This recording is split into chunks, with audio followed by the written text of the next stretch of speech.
Olá pessoal, bom dia, boa tarde, boa noite, espero que vocês estejam todos bem.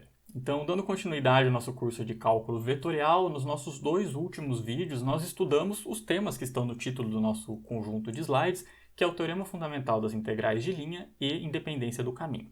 Então, recapitulando rapidamente aqui, pessoal, o que era o Teorema Fundamental das Integrais de Linha?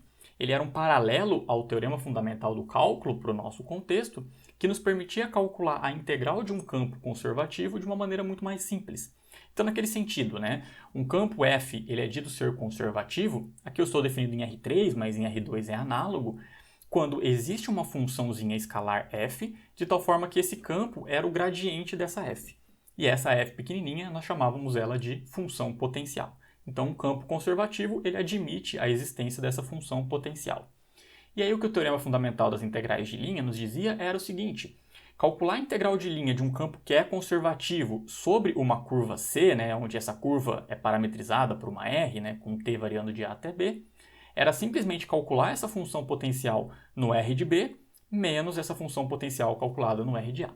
É claro, pessoal, que nós temos mais hipóteses, nós já discutimos isso, essa curva tem que ser suave por partes, nós temos que ter continuidade do campo, mas enfim, de maneira resumida, esse aqui é o nosso teorema fundamental. E veja que ele é muito interessante porque, de certa forma, o que ele está nos dizendo é que calcular a integral de um campo conservativo, isso depende apenas do ponto final e do ponto inicial. Porque calcular essa integral aqui, do gradiente, é calcular a função potencial no final da curva, menos ela no início da curva. Então isso nos sugere que essa integral ela independe da trajetória que você está tomando. Porque se você tiver o mesmo ponto final e o mesmo ponto inicial, a integral vai dar a mesma coisa. No geral, isso não acontece para campos quaisquer. A integral de linha, o trabalho realizado, depende do caminho. Quando independe, nós definimos justamente a ideia de independência do caminho. Então, nós dizemos que uma integral de linha de um campo vetorial independe do caminho quando ela é sempre igual para quaisquer trajetórias que você tomar unindo os mesmos dois pontos. Então, nós definimos isso no vídeo anterior. E aí, o que nós buscamos, pessoal, foi tentar estabelecer relações entre esse conceito de independência do caminho e o conceito do campo ser conservativo. Então, o teorema fundamental nos diz diretamente que, se o campo é conservativo, a integral independe do caminho. Nesse sentido, depende só do ponto final e do ponto inicial, então não depende da trajetória. E aí nós começamos a discutir, será que é verdade a volta? Será que um campo que a integral independe do caminho, ele necessariamente é conservativo? Será que nós temos mais relações para decidir se um campo é conservativo ou não? Porque é isso que é o nosso objetivo, decidir se o campo é conservativo para aplicar o teorema fundamental, porque daí ele é muito mais fácil. Então, o que nós conseguimos estabelecer, pessoal, foi um conjunto aqui, uma cadeia de equivalências no seguinte sentido. Se o campo ele é conservativo, então ele implica em independência do caminho. Entretanto, a recíproca, para que seja C somente C, nós necessitamos que esse conjunto ômega ele seja conexo por caminhos. Lembra, conexo por caminhos naquele sentido de não ser regiões disjuntas, Ser uma região conexa, vamos pensar assim, Não pode ter divisões. Nós discutimos isso no vídeo anterior. Então, neste caso, se o seu domínio for, por exemplo, todo R3 ou todo R2, então é equivalente. Nós demonstramos ainda, pessoal, isso daqui, que ser independente do caminho, a integral, equivale à integral de linha ser zero para toda a curva fechada. Aqui eu já coloquei até uma nota de rodapé, pessoal? Essa notação aqui a gente vai definir no próximo vídeo. A gente coloca uma bolinha no meio da integral aqui para indicar que é uma integral em cima de uma curva fechada. Tá? Então eu coloquei aqui que é integral em curva fechada. Mas enfim, eu já poderia ter definido anteriormente, vou definir no próximo vídeo, mas isso é equivalente, independente do caminho, implica, e C somente C, a integral de linha de uma curva fechada ser zero. Que faz bastante sentido, naquela noção que a gente tinha, porque o ponto final e o ponto inicial é o mesmo, então é de se esperar que isso aconteça. Nós vimos ainda, pessoal, que o campo ser conservativo implica nisso daqui, que se nós temos um campo em R2 agora, pensando que ele tem funções componentes P e Q, então, ser conservativo implica nessa igualdade das derivadas parciais. Entretanto, nós eu comentei com vocês que a recíproca desse resultado, ela só vale no caso em que esse domínio ômega, ele é simplesmente conexo. Agora, o simplesmente conexo é o quê, pessoal? Naquela ideia intuitiva, é de não ter buracos. Então, se nós tivermos uma região que não tem nenhum buraco, uma região ali que ela é uma coisa só e não tem nenhuma quebra, se não removeu nenhum pedaço dela, então, tudo isso aqui é equivalente. Ser conservativo, ser independente do caminho, a integral de linha de uma curva fechada ser zero, sempre ser zero, e essa igualdade das derivadas parciais no caso de duas componentes. A questão é, beleza, nós temos agora no mínimo 3 condições para decidir se um campo é conservativo. Então vou lá, fiz as contas, cheguei, beleza, o campo é conservativo, vou aplicar o teorema fundamental. Ótimo, vamos voltar aqui, ó. Para aplicar o teorema fundamental, o que eu preciso saber? Quem é essa função potencial? E como é que eu faço para decidir isso? Então, é isso justamente que a gente vai aprender hoje. Se eu consigo decidir que o campo é conservativo, como que eu faço para encontrar essa funçãozinha f? Então nós vamos trabalhar em cima disso, vocês vão ver que não é tão difícil, tá? E na verdade, pessoal, pensem, se o campo ele é conservativo, é equivalente a existir essa funçãozinha f. Então se eu conseguir determinar quem é essa função f, eu automaticamente já provei que o campo é conservativo. Por que eu estou falando isso? Eu vou mostrar para vocês daqui a pouco, né? Vou apresentar para vocês que existe algo parecido com isso para 3 componentes. Então se eu tenho um campo em R3, nós temos uma condição mais ou menos parecida com essa, só que ela é um pouquinho complicada de se trabalhar. Porque daí a gente tem que trabalhar com região simplesmente conexa no R3, isso não é tão fácil de definir formalmente. Mas daqui a pouquinho eu comento um pouco melhor com vocês. O que eu vou fazer agora é o seguinte, eu vou ensinar vocês a determinar essa função potencial através de 2 exemplos. Eu vou fazer um exemplo para R2 e vou fazer um exemplo para R3. O exemplo de R2 é o mesmo do vídeo anterior, em que nós mostramos que o campo era conservativo, fingimos que nada estava acontecendo e terminamos a aula, né? Agora não. Agora nós vamos ver que o campo é conservativo, né? Vamos não, né? Nós já definimos. Vamos encontrar essa função f e aplicar o teorema fundamental, tá? E depois nós fazemos isso para R3. Vamos por partes. Iniciemos aqui então em R2, né? Então esse nosso primeiro exemplo, como eu disse, é o mesmo campo do vídeo anterior. Então até usei a mesma anotação. O nosso g de xy ele é 3 mais 2xy e a segunda componente é x² menos 3y².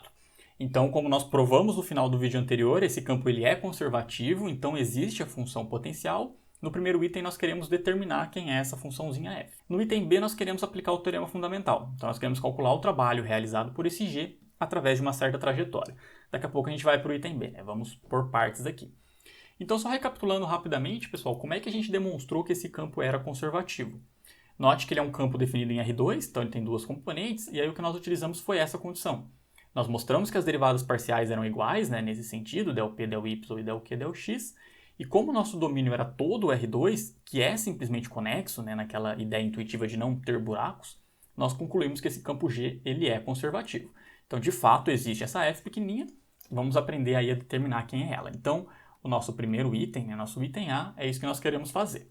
Bom, pessoal, nós temos uma igualdade de campos vetoriais. Nós sabemos, já que o campo é conservativo, que existe uma funçãozinha f, que a priori nós não sabemos quem é, mas que isso aqui é satisfeito para todo xy. Ó. O campo G aplicado em xy é o gradiente dessa f aplicado em xy. E nós sabemos quais são as funções componentes desses 2 campos, não sabemos? Quais são as funções componentes do campo G? É o que está ali no enunciado, ó. A primeira é 3 mais 2xy e a segunda função componente ela é x² menos 3y². Essas aqui são as funções componentes. E quais são as funções componentes do seu campo gradiente? Nós já vimos isso, né? Nosso campo gradiente ele é dessa forma aqui, ó. Del f, del x e a segunda componente é del f, del y. Então nós sabemos aí essas relações, né? Essas equivalências, essas funções aí que estão compondo os nossos campos vetoriais. Muito bem, pessoal. Então, o que nós temos aqui é uma igualdade de vetores, né? Uma igualdade de funções vetoriais. Então, nós igualamos as componentes, pessoal. Então, veja que interessante. Nós temos que a primeira componente do seu campo gradiente, que é del f, del x, ela necessariamente tem que satisfazer essa condição. Ela tem que ser 3 mais 2xy. E a segunda função componente, né, a del f, del y, ela tem que ser igual à segunda componente de g, que é x² menos 3y². Então veja que interessante, pessoal, a nossa funçãozinha potencial, que nós ainda não fazemos a menor ideia de quem ela seja, ela com certeza satisfaz essas 2 condições aí que eu elenquei aqui nesse sistema. Isso daqui, pessoal, vocês vão estudar lá em cálculo 4, né, em séries e equações. Isso daqui é chamado de equação diferencial. Então quando nós temos uma equação que trabalha com derivada, isso é chamado de equação diferencial. Aí nós temos uma equação diferencial ordinária, que é quando é uma função, uma derivada ordinária, né, uma derivada em termos de uma única variável. E nesse caso, que nós temos derivadas parciais, é chamado de EDP, que é a equação diferencial parcial. Então vocês vão estudar isso, vão aprender a resolver encontrar soluções desses objetos, isso tudo lá no próximo cálculo. A questão é que nós temos um objeto parecido com isso aqui. Eu acredito que vocês saibam lidar com situações como essa em casos mais simples. Quer ver? Eu vou aqui para o nosso quadrinho das lembranças, vamos rabiscar rapidamente. Não sei se vocês já fizeram isso em outro momento, mas como é que eu faria para resolver essa equação diferencial? Falando assim parece muito difícil, né? Mas como que eu faço para determinar uma f que satisfaça, por exemplo, essa condição, que a derivada da f seja 2x? Então aqui, né, pessoal, o caminho seguro a ser seguido é o seguinte, ó, eu vou integrar dos dois lados. Então se eu integrar em relação a x, o que vai acontecer? O seu lado esquerdo vai ficar integral de f' de x dx, enquanto que o seu lado direito vai ficar integral de 2x dx. E veja, pessoal, quando eu integro uma derivada, pelo teorema fundamental do cálculo, é aquela ideia de primitiva. Então a integral e a derivada é uma inversa da outra. Então não é verdade que esse seu lado esquerdo fica simplesmente uma f de x? Apareceria mais uma constante, tá? Mas eu vou englobar ela do outro lado. Tudo bem? Então, tirando essa questão da constante, não é verdade que isso aqui vale? E quanto que vale o seu lado direito, pessoal? A integral de 2x fica 2x² sobre 2, ou seja, fica simplesmente x² mais uma constante. Então veja que nós resolvemos essa equação diferencial, tá, pessoal? Nós encontramos uma função f que, de tal forma que é a derivada da 2x. Quer ver? Aplica a prova real aqui, né, pessoal? Deriva os dois lados em relação a x. A derivada do lado esquerdo é simplesmente f' e a derivada de x² mais c é 2x mais 0, né? Então essa condição aqui em cima é satisfeita. Tudo bem, eu sei, talvez vocês não tenham trabalhado tanto com isso, mas nesse caso essa é a ideia a ser seguida. Por que eu estou comentando isso? Porque nós vamos fazer algo parecido. Nós vamos partir desse sistema e tentar determinar quem é a f. Só que veja que nesse caso, né, pessoal, nós temos uma derivada parcial. Então o que nós vamos fazer aqui é aplicar uma coisa, mais ou menos uma ideia de integral parcial, entre muitas aspas, né? Não fala para ninguém que eu comentei isso porque é um nome que não faz muito sentido. Mas é que nós vamos proceder de uma maneira muito semelhante. Como que a gente calcula a derivada parcial, pessoal? Então, se eu pego uma função de duas componentes tipo essa, como que eu derivo parcialmente em relação a x? Eu penso por um instante que essa y ela é uma constante, não é? E aí eu derivo utilizando as regras de derivação para x. Nós vamos fazer algo parecido. Então, quer ver? Vamos escrever isso aqui embaixo. Ó. O que nós temos, né? Então, temos que... Quando eu pego essa função f, pessoal, é o mesmo princípio. Ó. A nossa f de xy, pelo teorema fundamental, ela vai ficar da seguinte maneira. Ó. Eu vou considerar como se essa y fosse uma constante. Eu não estou supondo que ela seja uma constante, tá? Eu vou imaginar por um instante, porque eu vou integrar isso aqui, ó, em relação a x. Então, eu vou integrar essa ΔF ΔX, a derivada parcial, em relação a x. Veja, pessoal, que eu supondo, né, eu considerando essa y como sendo constante, essa integral aqui, ó, ela é totalmente semelhante a essa. Porque eu estou derivando uma função de x, já que o y é constante, dx. E isso dá a nossa função f. É isso que eu estou fazendo aqui, ó. Tá vendo? Eu estou utilizando o mesmo princípio. Beleza? Vamos fazer isso daqui, talvez fique mais claro no final, ó. Então agora vamos usar a informação que nós temos ali no sistema.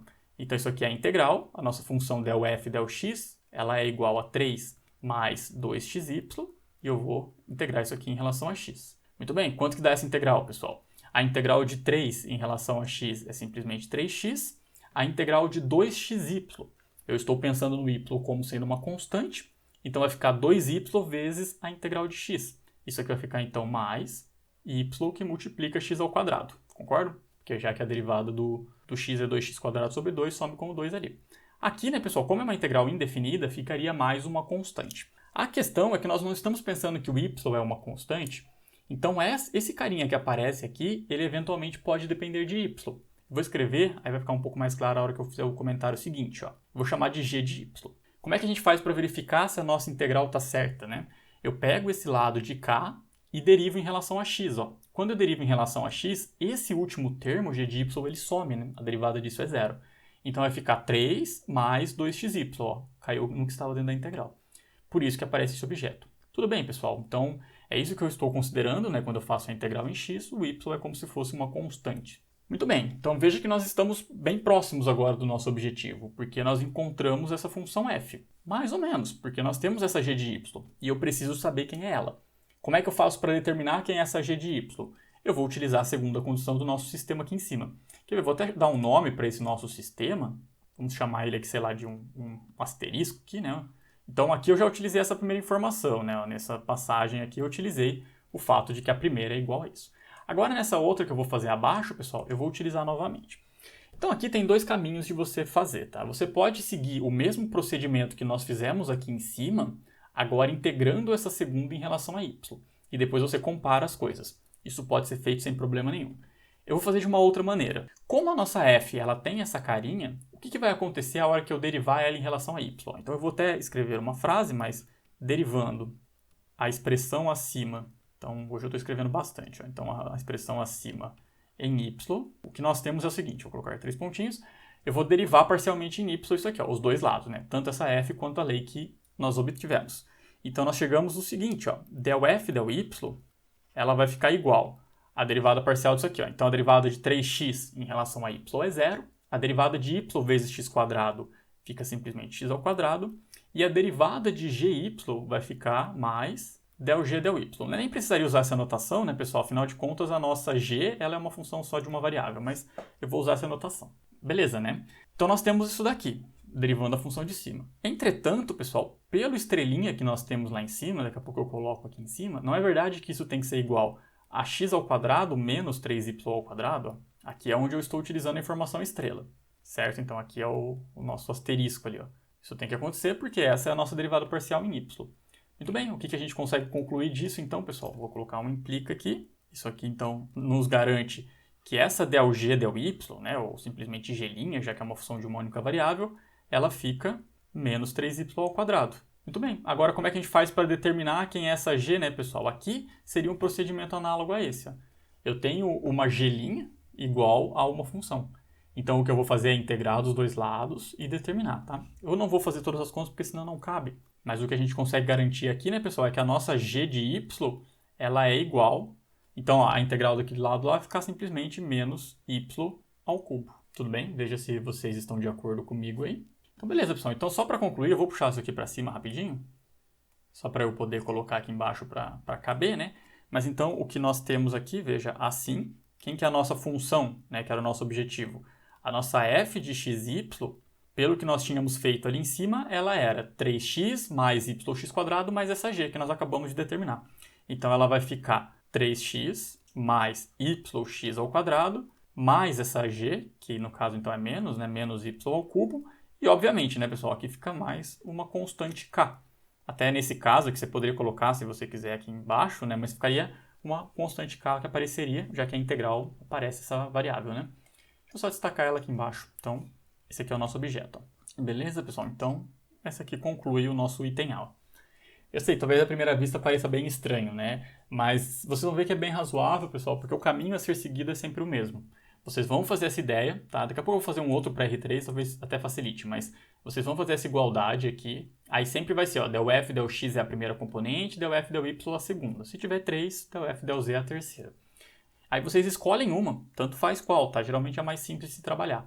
E usa essa ideia de integral aqui, ó. Então eu integro parcialmente, né, no sentido de integrar em relação à variável que eu estou derivando, encontro a função, não se esquecendo disso daqui, né, que aparece uma funçãozinha de y no final.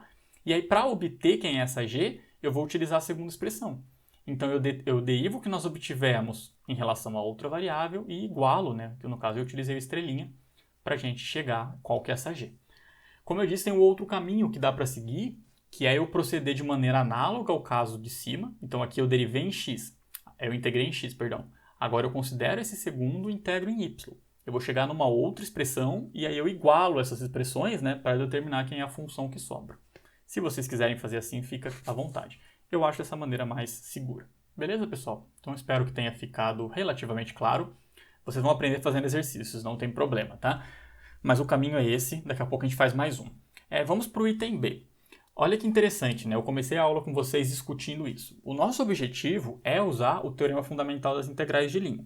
Porque o que o teorema nos dizia, né? Que calcular a integral de um campo conservativo, basta eu calcular essa função potencial no final e no começo da curva. Então, o nosso principal trabalho era encontrar essa função potencial, que nós acabamos de fazer. Agora, olha o item B, ó. Ele está pedindo para a gente calcular o trabalho de um campo G, né, desse campo G, aliás, para deslocar uma partícula através dessa trajetória do ponto 0 a π, né, t de 0 até π. Então, a princípio, né, antes dessa aula, como é que vocês fariam isso? Vocês iam pegar esse campo, vocês iam compor com essa parametrização, olha que parametrização ruim, vocês iam derivar essa parametrização, fazer o produto escalar e calcular. Não é um trabalho tão simples, né, porque veja, derivar isso daqui, né, ia ficar uma coisa bem extensa. Agora nós vamos usar o teorema fundamental, ó. Vou para um quadrinho branco aqui, vamos colocar como item B, e aí o nosso objetivo é utilizar o teorema fundamental. Então vamos lá, vamos só escrever um pouquinho, mas sabendo que quem que é a nossa função, né, pessoal? A nossa f de xy aí que a gente acabou de determinar, ela é igual a 3x mais yx ao quadrado, acho que era isso, né? Deixa eu olhar novamente aqui. 3x mais yx quadrado, menos y ao cubo mais k, menos y ao cubo mais k. Tá? Se você quiser omitir o k aqui, não tem problema, tá, pessoal? Porque na hora que a gente calcula ali, ele vai sumir. Eu vou deixar até para vocês verem essa observação. Vamos lá. Então, o que nós temos? Então, pelo teorema fundamental das integrais de linha, quanto que dá o trabalho realizado, pessoal? O trabalho, ele é a integral de linha em cima dessa curva desse campo vetorial G dr, né? Então, esse aqui é o trabalho por definição. Muito bem, o que o teorema fundamental nos diz, pessoal? Que isso vai te dar essa f, funçãozinha potencial, calculado no ponto final, ali no caso nosso parâmetro final é o π, então r de π, menos essa f calculado no parâmetro inicial, que é o r de zero. Então basta eu saber quanto que vale esses objetos, ó. Quanto que vale o r de π, quanto que vale o r de zero, né? Eu vou destacar eles para cima aqui, talvez eu pudesse ter feito antes, mas esse carinha aqui é quem, pessoal? O r de π, veja aqui a nossa anotação, né? Nossa definição. R de t é exponencial de t seno de t, exponencial de t cosseno de t. Como seno de π é zero, então a primeira componente é zero, então nós temos aqui zero. A segunda componente vai ficar exponencial de π vezes cosseno de π, que é menos 1, né? Então vai ficar menos exponencial de π. Beleza? Então essa aqui é a nossa r calculada no parâmetro π. E quanto que dá o r calculado no zero, né? Faz a mesma continha, vai ficar e a zero vezes zero, então é zero. E aqui vai ficar e elevado a zero vezes cosseno de zero, que dá 1. Então esses são os nossos pontos. Ó. Agora tá ótimo, né? Vou escrever aqui embaixo, isso aqui vai ficar igual a f calculado nesse ponto, né? Nem precisaria ter escrito ali em cima então, mas f calculado nesse primeiro cara, menos f calculado nesse carinha aqui, 0, 1. Bom, agora é só utilizar a nossa expressão, né? Vou até fazer um pouquinho mais para cá para ter certeza absoluta que vai caber. Mas f calculado em zero, pessoal, vai ficar 3 vezes 0, mais menos e elevado a π ao quadrado vezes 0, menos e elevado a π, menos aqui, né? Elevado ao cubo, mais uma constante. Então, esse aqui é só o nosso primeiro elemento, né? Então, vou colocar entre colchetes aqui. Esse é o nosso f de r de π, menos agora o f de 0, 1. Então, vai ficar 3 vezes 0, mais 1 vezes 0, ao quadrado, né? Menos 1, mais uma constante k. Maravilha, pessoal. Note que vai zerar um monte de elemento aqui e essa constante k vai sumir, né? Até se você quiser depois destacar ali, mas esse kzinho aqui com esse acaba sumindo. Por isso que eu falei para vocês que vocês podem omitir aí se preferirem, né?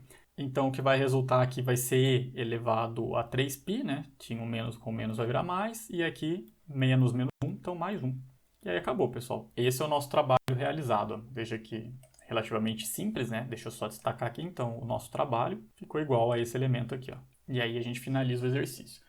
Note, né, pessoal, que o nosso trabalho agora ele se concentrou no item A, em determinar a função potencial, que foi o que a gente teve mais trabalho. Porque uma vez que nós sabíamos quem era ela, o teorema fundamental nos facilitava muito o cálculo deste trabalho, né, o cálculo dessa integral de linha. Beleza, pessoal, tranquilo? Até coloquei os resultados aqui no slide, né? Vamos ver se a gente não errou, mas essa aqui é a nossa função potencial, então está certinho aí. E aqui nós temos o nosso trabalho. Certo, pessoal? Então, como eu disse, pensem aí com um pouquinho mais de carinho para vocês acharem a função, que é o trabalho mais árduo aí, com certeza, né? Mas a partir do momento que você tem essa função, é relativamente simples calcular o trabalho, só usar o teorema fundamental. Mas beleza, vamos então para um outro item. Se você quiser dar um pause, né? Depois se você quiser voltar também para olhar isso aqui com um pouquinho mais de calma, dê um pause aqui também, tá bom? Mas aí vocês pratiquem um pouco. Vamos então para um exemplo 4, pessoal. Nesse caso agora, veja que eu considerei um campo em R3. Por que eu quero fazer com vocês em R3? Por dois detalhes. Primeiro, para vocês se atentarem àquela g de y que aparece ali, é que eu quero que vocês tomem um pouquinho de cuidado. E além disso, né, pessoal, veja que nesse caso, até o momento, a gente não consegue decidir se esse campo é conservativo ou não. O outro a gente saiu na certeza já, tipo assim, esse campo é conservativo, existe a função potencial, tá tudo ótimo. Nesse caso a gente não sabe. Mas, quer dizer, a gente sabe porque eu sei, tá? Mas eu quero encontrar essa funçãozinha f aqui, né? Essa função potencial. E aí nós vamos proceder da mesma maneira.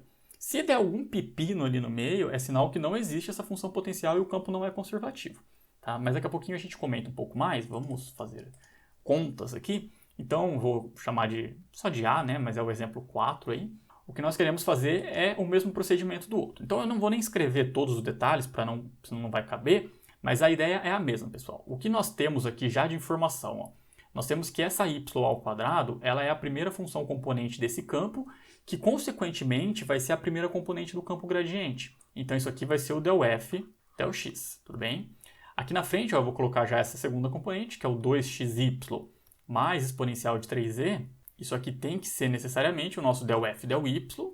E agora, como o nosso campo tem 3 componentes, essa terceira, né, que é 3y elevado a 3z, tem que ser igual ao nosso ∇f ∇z. Tudo bem, pessoal? Então eu só pulei aquela etapa de fazer o campo igual, né? Eu já igualei as componentes a componentes. Então essa aqui vai ser a nossa estrelinha lá que nós fizemos no vídeo anterior. No vídeo não, né? No exemplo anterior. Vou colocar aqui na frente, mas essa aqui é a nossa estrelinha aí, né? Toda essa linha, beleza? Vamos lá, pessoal. A estratégia vai ser a mesma. Nós vamos considerar uma dessas expressões e integrar, né? Naquela ideia de integral parcial. Então, ó, a nossa f de x, y, z, ela com certeza ela vai ser a integral de ∇f ∇x dx. Beleza? Então isso aqui com certeza é válido pela mesma ideia, né? Pensando que o y e o z são constantes, a mesma ideia de derivada parcial, a gente vai integrar isso aqui e usar o teorema fundamental. Então, beleza. Quem que é a nossa ∇f ∇x, pessoal? Isso aqui fica simplesmente a integral de y ao quadrado dx, que nós sabemos que isso daqui fica x vezes y ao quadrado. Aqui que é o detalhe que eu quero que vocês prestem atenção. Notem que lá no outro caso que nós fizemos anteriormente, né, o que nós tínhamos aqui era mais uma função, uma g, que dependia de y. Agora nós temos duas variáveis, né, que estão sobrando aí. Nós temos o y e nós temos o z. Eu posso colocar uma função de y mais uma função de z? Não. Por que você não pode fazer isso? Porque não necessariamente essas variáveis estão separadas. Pode ser que aqui ó, o que está sobrando seja, por exemplo, y vezes z. Isso não é uma função de y mais uma função de z. O que você tem que colocar aqui, pessoal, é uma função g de duas variáveis, de y e z. Muito bem, então agora o que nós vamos fazer, o mesmo procedimento do anterior, nós vamos derivar isso daí em relação a alguma das variáveis. Então eu vou derivar, por exemplo, em relação a x, em relação a y, perdão. Deixa eu escrever aqui embaixo, então, derivando essa linha de cima, né, pessoal, quanto que dá ∇f ∇y? Bom, a nossa função que define a f, né, pelas contas que nós fizemos, ela é esse lado direito. Então, é xy ao quadrado mais g de yz. Então, a derivada de f vai ficar 2xy, né, que é a derivada de f em relação a y, mais a derivada da g em relação a y. Agora, nós temos que usar a notação de derivada parcial, não tem escapatória, né, pessoal? Então, essa aqui é a nossa derivada aí em relação a y, utilizando a regra de cima, né, a função de cima. Entretanto, né, pessoal, nós sabemos previamente que a derivada de f em relação a y, pela estrelinha rosa aqui em cima, é essa segunda expressão. Então vamos escrever isso daqui, ó. Vou colocar o rosa ali em cima, mas pelo estrelinha, o que nós temos é o seguinte. Essa ∇f ∇y, ela também é 2xy mais exponencial de 3z. Bom, através dessa igualdade, pessoal, o que nós podemos garantir com certeza? Que essa derivada parcial de g em relação a y, ela é aquele termo que está sobrando ali na frente, né? É a exponencial de 3z. Tudo bem? Então, note, novamente, nós seguimos o mesmo caminho do anterior. Agora, pessoal, nós chegamos nisso daqui. O que nós vamos fazer para determinar quem é a g? Eu vou voltar aqui, por exemplo, que nós fizemos agora há pouco. Note que nós estamos basicamente nessa primeira condição agora. Porque nós estamos trabalhando com uma função de duas variáveis, que é a g. Nós temos que a derivada parcial é uma expressão. Nós queremos encontrar a função. Então, o que nós vamos fazer é a integral. Então, novamente, nós vamos integrar agora em relação a y, né, que é o que aparece aqui na derivada parcial, para determinar quem é a nossa g. Um pouquinho complicado, né? Mas como eu disse, pessoal, vocês vão fazer isso algumas vezes e vai pegar o jeito rapidinho. Ó. Eu vou fazer um pouquinho mais detalhado esse daqui, né? Aí, no caso da outra, eu deixo para vocês, mas é só para vocês não se perderem, né? O que eu vou fazer é integrar dos dois lados, tá, pessoal? Então, se eu integrar essa daqui, ó, integral de ∇g ∇y em relação a y, isso aqui tem que ficar igual a integral de e a 3z em relação a y. Tá? Aí aqui eu já vou resolver a integral, né? Mas isso aqui implica quanto? Que g de yz, né? Porque agora era uma função de duas variáveis, vai ficar a integral desse lado direito. Então vai ficar y, que multiplica exponencial de 3z, mais uma constante. Só que veja, assim como foi no exemplo anterior, essa constante tem que ser uma função, digamos, h, que ela depende de z. Certo? Foi como eu disse, caiu no caso anterior. Ó. Então, nós já estamos mais próximos, né? Porque agora a nossa funçãozinha f de x, y, z, que a princípio ela tinha essa carinha, ó, veja que ela tinha esse formato. Só que agora nós sabemos um pouco mais sobre essa. Então, quem que é a nossa f até o momento? Ela é xy ao quadrado mais y exponencial de 3z mais essa h, tá bom? Então, eu não vou escrever tudo para não caber. Mas agora o que eu vou fazer, pessoal, é derivar em relação a z. Então, ó, quanto que dá? A derivada de f em relação a z agora. Ó. Então, usando a mesma notação, né, pessoal? Como a nossa f tem essa expressão que eu falei para vocês, a hora que eu derivo esse primeiro termo ela zera, né? Deixa eu até escrever aqui em cima, pessoal, para vocês não se confundirem mais, o que possivelmente vocês já estão confusos, né? Quanto que vale essa G agora? Ó? Aqui nós vamos usar uma informação, vou chamar, sei lá, de um I assim, ó, que seria essa informação que nós chegamos aqui embaixo, mas o que nós chegamos é que essa G, né, ela tem essa carinha, ela é uma YE de 3E mais uma H de Z, tá bom? Só para vocês saberem que nesse ponto agora que eu estou fazendo, eu vou derivar essa função f com essa expressão, tá? Então vai ficar como aqui, ó. A derivada de xy² é zero, então vai ficar a derivada de y vezes e de 3e, então vai ficar 3y e de 3e, tá? A derivada em z, obviamente, mais a derivada de h em relação a z. Vou usar a notação de derivada parcial, embora nesse caso não precise, mas vai ficar isso daqui, certo? Muito bem, então isso daqui, pessoal, igual, através do estrelinha rosa lá em cima, é igual a 3y exponencial de 3e. Vamos anotar aqui em cima, mas essa aqui é a estrelinha rosa lá que nós já usamos. Então, essa é a informação que nós temos, certo?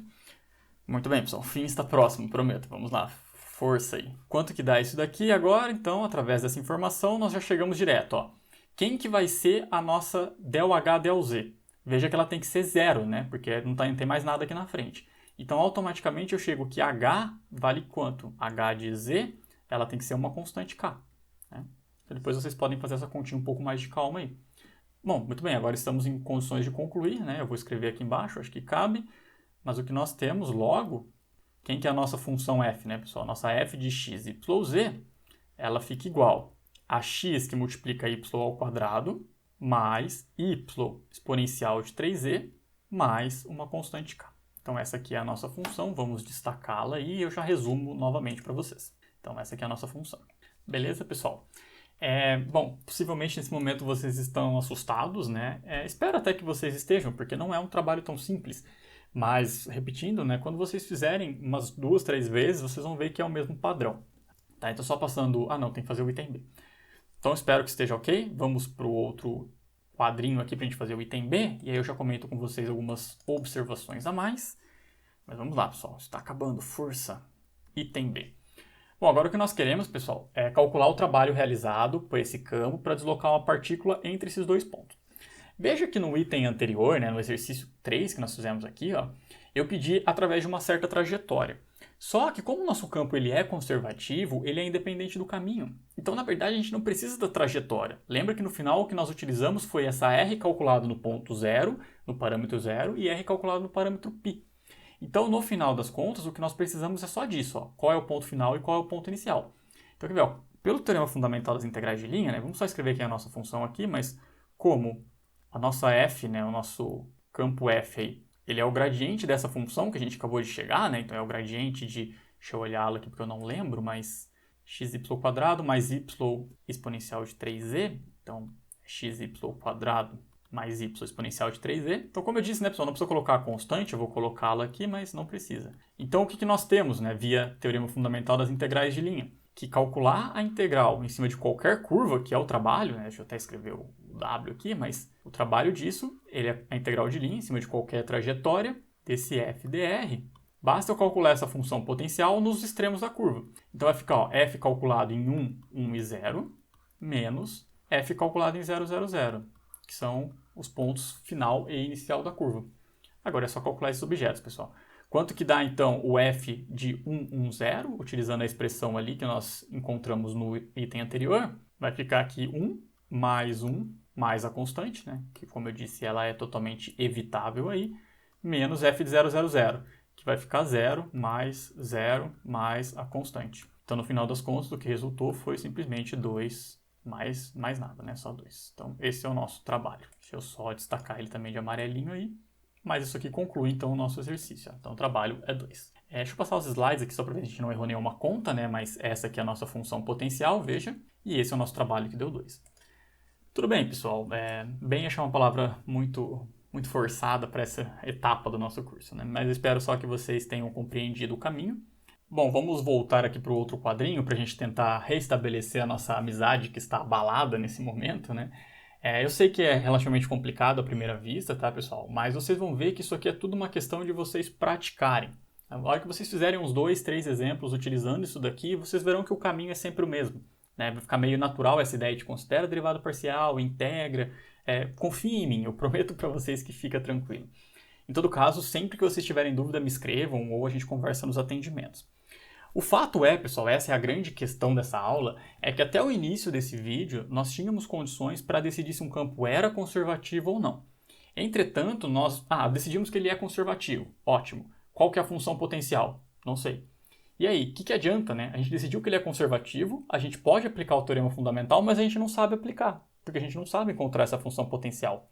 Ou pelo menos não sabíamos. Agora a gente sabe. E aí agora, utilizando essa ideia que nós fizemos aqui, nós encontramos essa f pequenininha, e olha que legal. O exercício sai bem rápido na hora de calcular o trabalho. Então, embora o caminho seja tortuoso, né, o destino é muito positivo, porque a gente facilita muito os nossos cálculos. Notem, pessoal, que nesse exemplo, a gente nem poderia realizar ele de uma outra maneira sem ser utilizando o fato de que o campo é conservativo, porque eu não estou falando qual que é a trajetória, eu só estou falando o ponto final e o ponto inicial. Então, necessariamente, a gente precisaria garantir que esse campo é independente do caminho, né, integral independente do caminho, para utilizar essa ideia. E aí que a gente evitou muito usar o campo propriamente, né, porque é só calcular mesmo nos pontos finais inicial. Ponto final e no ponto inicial, beleza? Muito bem. Eu comentei com vocês no início do exercício, né, pessoal? Pro caso de R2, nós temos uma condição muito clara para decidir se o campo é conservativo ou não, que é aquela igualdade das derivadas parciais. Nesse caso, a gente ainda não tem em R3, né? O que nós temos aqui é essa questão da prática. Eu encontro a função potencial, se existe essa função tal que o campo é o gradiente dela, então o campo é conservativo. Então, o que vocês podem fazer, né? Que eu acho que até é o caminho melhor a ser seguido. Se pedir para você verificar, tente encontrar essa função potencial. Então, o campo é conservativo? Vou supor que ele seja, nesse sentido, igualar as derivadas parciais, tentar encontrar essa função potencial. Se eu encontrá-la, como nós fizemos nesse item, ótimo, o campo é conservativo. Se eu chegar em alguma inconsistência, em algum absurdo, então não existe essa função, consequentemente o campo não é conservativo. Por que eu estou comentando tudo isso, pessoal? Até existe um resultado, né, vou até passar os slides aqui, existe um análogo ao Teorema 4, que é aquele das derivadas parciais, né, que garante que se as derivadas parciais são iguais num conjunto simplesmente conexo, então o campo em R2 ele é conservativo. Existe isso para R3. Entretanto, o teorema é feio. Então eu até deixei ele aqui, mas veja, primeiro que eu preciso de simplesmente conexo em R3, que eu não defini para vocês, porque definir formalmente é ruim. Intuitivamente é ok, porque é a mesma ideia de não ter buracos, né? Mas definir formalmente eu precisaria de superfícies. E além disso, veja que nós temos 3 igualdades de derivadas parciais, né? Não é um trabalho simples. Até tem um exercício da lista, pessoal, que pede para vocês mostrarem uma implicação, que é o fato do campo ser conservativo implicar nessas igualdades. Isso não é difícil, é o mesmo procedimento que eu fiz com vocês na hora que eu demonstrei essa implicação do Teorema 4. Depois vocês voltam, né, que é aquela que usa o Teorema de Schwartz. No entanto, a volta, né, ela é realmente complicada, e aplicar isso daqui do jeito que está não é um trabalho fácil. Então é assim, ó, mais para frente, pessoal, nós vamos aprender uma ferramenta chamada de rotacional. O rotacional ele vai nos permitir calcular de maneira mais fácil, né, decidir de maneira mais simplificada se o campo é conservativo ou não. Então até agora, o que nós temos? Se o campo está em R3 e eu quero decidir se ele é conservativo, vocês estão liberados para usar esse Teorema 5 que está aqui no slide. Não tem problema nenhum. No entanto, se você quiser uma maneira um pouco mais braçal, digamos assim, né, tentem fazer na prática. Tentem achar realmente quem é essa funçãozinha f. No geral, né, pessoal, se eu estou pedindo para você, igual esse exemplo aqui, né, através de uma trajetória aqui que não está definida, né, então calcular simplesmente o trabalho para deslocar de um ponto a outro, o campo ele é conservativo, implicitamente está dizendo isso. Então, tentem determinar essa função potencial. Certo, pessoal? No próximo vídeo, a gente vai trabalhar com um teorema bem importante, que é o Teorema de Green. E aí, depois disso, eu faço uma aula de exercício com vocês, aplicando o Teorema de Green, e aí eu volto a fazer isso. Mas, por favor, pratiquem. Se precisarem, pessoal, numa aula, num atendimento, aí eu faço mais com vocês, faço alguns exemplos aí sem problema nenhum. Tá certo, então, pessoal? Então, peço desculpas aí, espero que a nossa amizade seja reestabelecida, que vocês me perdoem por ter ficado muito cansativo esses 2 vídeos, mas era uma parte necessária. O próximo vídeo vai ser melhor, prometo, tá? Então, mais uma vez, me desculpem, agradeço a atenção de vocês, se cuidem por aí, por favor. Abraço!